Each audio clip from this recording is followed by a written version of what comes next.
Assalamualaikum warahmatullahi wabarakatuh. Perkenalkan, nama saya Stefani Rahmawati. Saya dari Pondok Pesantren Jamsu Izul Islami Bumiayu. Saya di sini akan menjelaskan sedikit tentang bab pernikahan.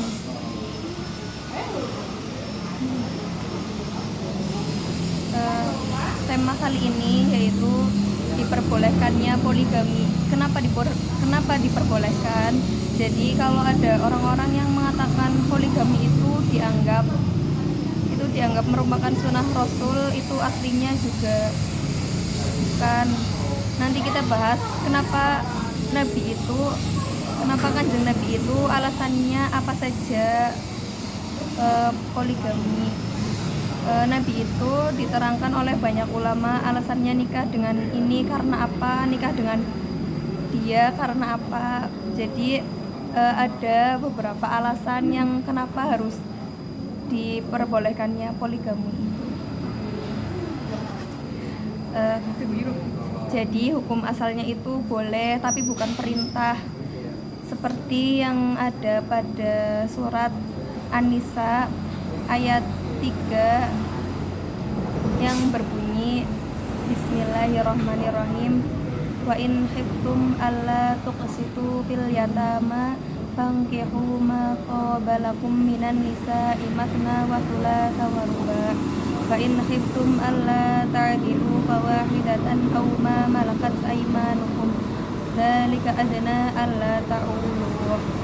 Jadi di surat An-Nisa ini memberikan panduan tentang keadilan dalam pernikahan, terutama dalam hal poligami, serta perlindungan terhadap hak-hak anak yatim. Ayat ini menunjukkan bahwa Islam mengutamakan keadilan dan tanggung jawab dalam segala aspek kehidupan, termasuk hubungan keluarga.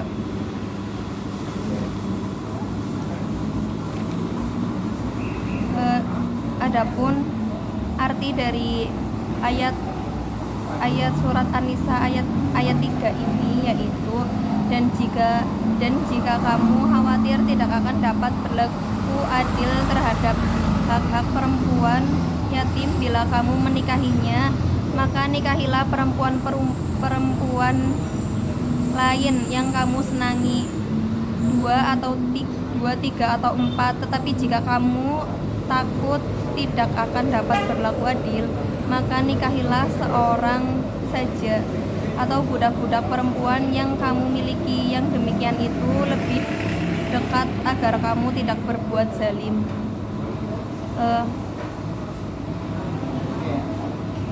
Larangan berbuat tidak adil kepada anak yatim. Ayat ini dimulai dengan penegasan bahwa jika seseorang tidak yakin mampu berlaku adil kepada perempuan yatim, misalnya dalam hal mahar atau hak lainnya, jika menikahi mereka, maka mereka dianjurkan untuk menikahi perempuan lain. Hal ini menunjukkan pertahanan Islam terhadap perlindungan hak anak yatim. Yang kedua yaitu kebolehan poligami. Ayat ini membolehkan seseorang laki-laki untuk menikahi hingga 4 istri dengan syarat mampu berlaku adil terhadap semua istrinya. Namun Islam mengatakan syarat ketat yaitu keadilan yang menjadi tanggung jawab besar dalam poligami. Yang 3, anjuran monogami jika takut tidak adil. Jika seseorang merasa tidak mampu berlaku adil, maka dianjurkan untuk menikahi 1 istri saja. Hal ini menunjukkan bahwa monogami lebih disarankan jika keadilan tidak dapat dijamin. Yang keempat yaitu alternatif budak perempuan. Selain menikahi perempuan merdeka, ayat ini juga memberikan opsi untuk menikahi budak perempuan yang dimiliki pada masa itu, dengan syarat tetap menjaga hak-hak mereka. Yang kelima yaitu tujuan untuk menghindari kezaliman. Islam menekankan pentingnya menghindari kezaliman, baik terhadap istri maupun anak yatim. Pernikahan yang adil adalah cara untuk menciptakan kehidupan rumah tangga yang harmonis dan penuh tanggung jawab. Surat An-Nisa ayat 3 juga turun karena pada masa itu wali sering menikahi anak yatim perempuan yang berada di bawah pengasuhan mereka tanpa memberikan mahar yang banyak, memberikan mahar yang layak atau memperuntukkan mereka dengan adil untuk melindungi hak anak yatim. Ayat ini turun dengan aturan bahwa jika tidak bisa berlaku adil, maka wali harus menikahi perempuan lain. Tafsir dari beberapa ulama dalam ayat ini itu berbicara tentang hukum pernikahan, khususnya mengenai poligami, keadilan dalam pernikahan dan perlindungan hak perempuan. Berikut adalah dijelaskan dengan penekanan pada syarat keadilan. Jika seseorang khawatir tidak mampu berlaku adil terhadap perempuan yatim, maka ia dianjurkan menikahi perempuan lain yang ia senangi hingga maksimal 4 orang. Namun jika keadilan tetap diragukan, maka hanya diperbolehkan menikahi dengan 1 perempuan. Penafsiran ini menegaskan bahwa keadilan adalah kunci utama dalam pernikahan.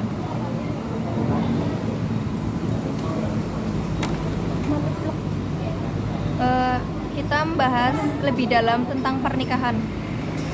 Yang pertama, penjabaran mengenai pernikahan. Pernikahan adalah sebuah ikatan suci yang melibatkan 2 individu untuk membangun kehidupan bersama berdasarkan cinta, kasih sayang, dan tanggung jawab.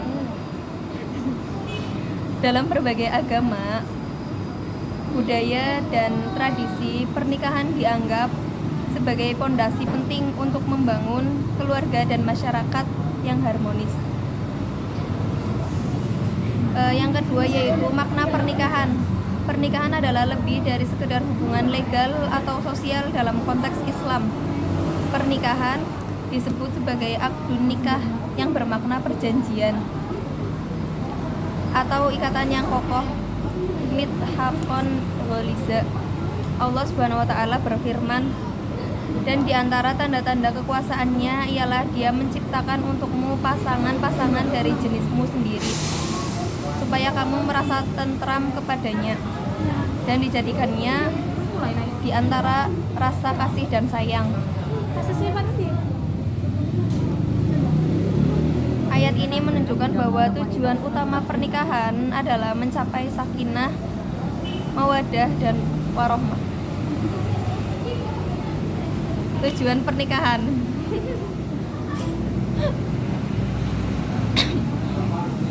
Tujuan pernikahan. Yang pertama, menciptakan ketenangan jiwa. Pernikahan adalah sarana untuk mencapai kebahagiaan dan ketenangan batin dengan pasangan hidup. Yang kedua, melanjutkan keturunan. Pernikahan adalah cara yang sah dan mulia untuk melahirkan generasi baru yang memiliki hak dan kedudukan dalam keluarga. Yang ketiga, memperkuat ibadah. Dalam Islam, pernikahan dianggap sebagai salah satu sunnah Rasulullah SAW. Melalui pernikahan, pasangan saling membantu untuk meningkatkan ketaatan kepada Allah. Yang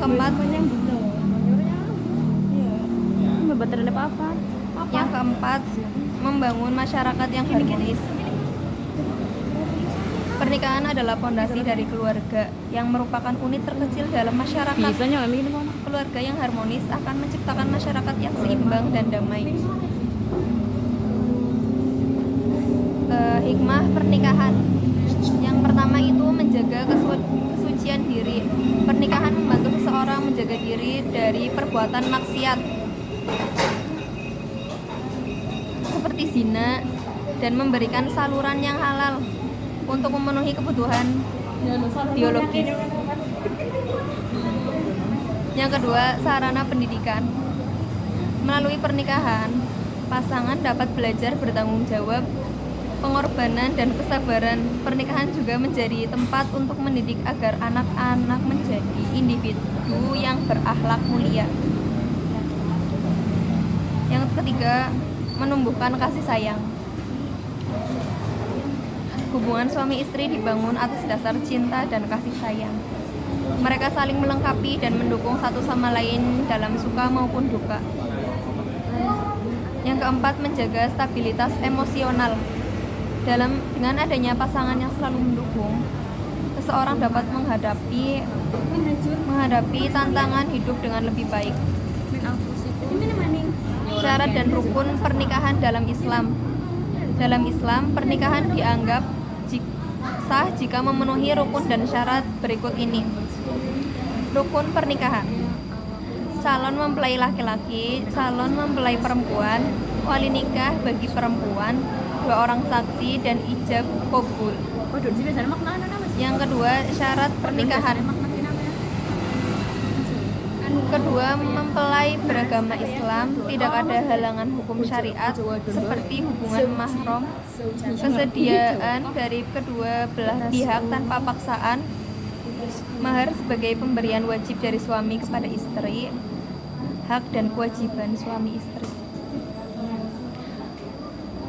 Hak dan kewajiban suami memberikan nafkah lahir dan batin, memimpin rumah tangga dengan bijaksana, melindungi dan menjaga kehormatan istri.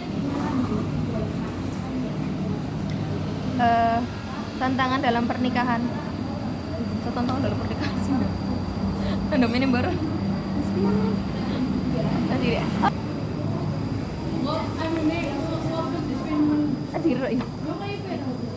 Poligami menurut perspektif hukum Islam.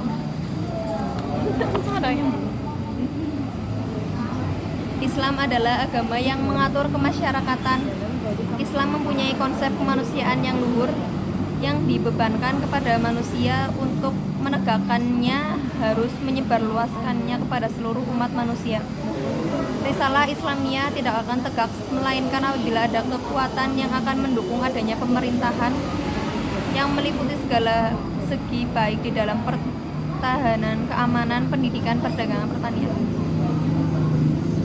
Islam memperbolehkan seorang laki-laki muslim kawin dengan 4 orang perempuan dalam satu waktu apabila ia sanggup memelihara dan berlaku adil terhadap istri-istrinya, baik dalam masalah nafkah, tempat tinggal, maupun pembagian waktu. Apabila khawatir tidak dapat berlaku adil, maka dilarang kawin dengan perempuan lebih dari 1. Apa sih itu nikah? Karena nikah itu berasal dari bahasa Arab, yaitu nikahun yang merupakan peristiwa di kalangan